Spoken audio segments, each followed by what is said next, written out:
Su in montagna, bella ciao, bella ciao, bella ciao, ciao, ciao, seppellire lassù in montagna.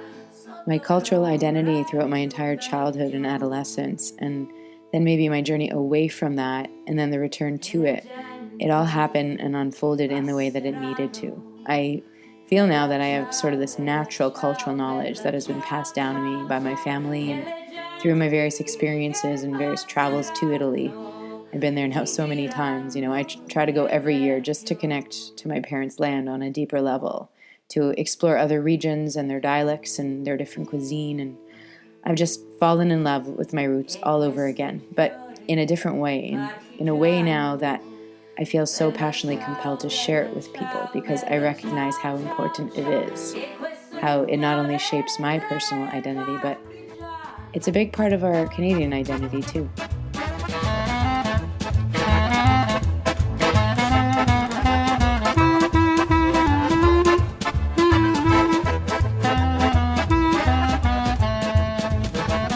This past year, we went on this incredible family voyage to Italy. It was the first time ever that we were all there together in the hometown that both my parents were born in. This beautiful little medieval hilltop village in the center of the country that I always thought was a magical place as a kid, and I still do. And it's a town that I visited in the past so many times before, and I've always felt this really deep connection to it, even though I wasn't born there myself.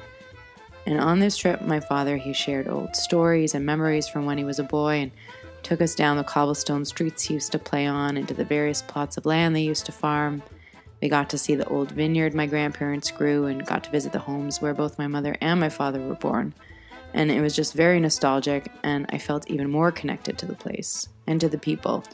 And then, of course, to my family and, in essence, I guess, to myself.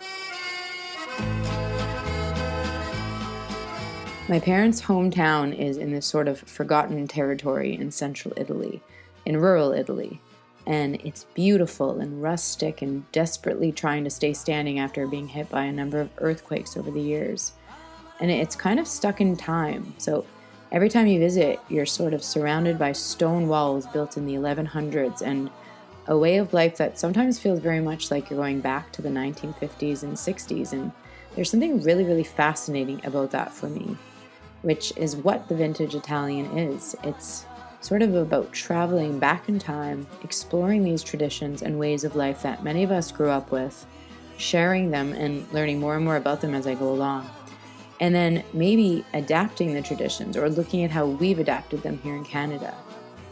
I think I used to take culture for granted, and I recognize that there is so much beauty in maintaining our strong cultural identities in this country, and we're lucky enough to have the freedom to do that.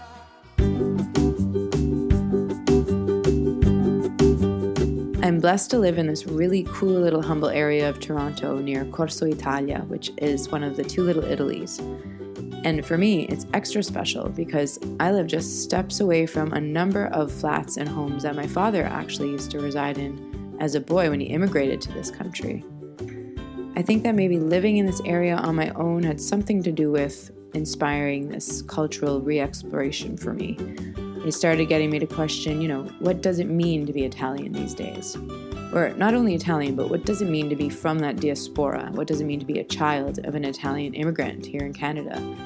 And how do we protect our culture and traditions in this new world that we're living in, What are we doing in our individual lives or in our communities at large to actually preserve and hold on to these beautiful ways of life that, in my opinion, are oftentimes promoting really positive values.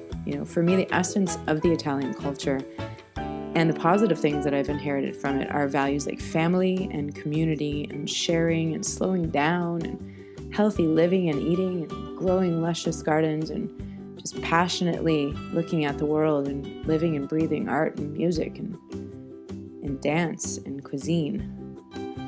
I think it's really, really crucial at this time in history to make sure that we are preserving and celebrating where we all come from, because this is what makes our national identity so special.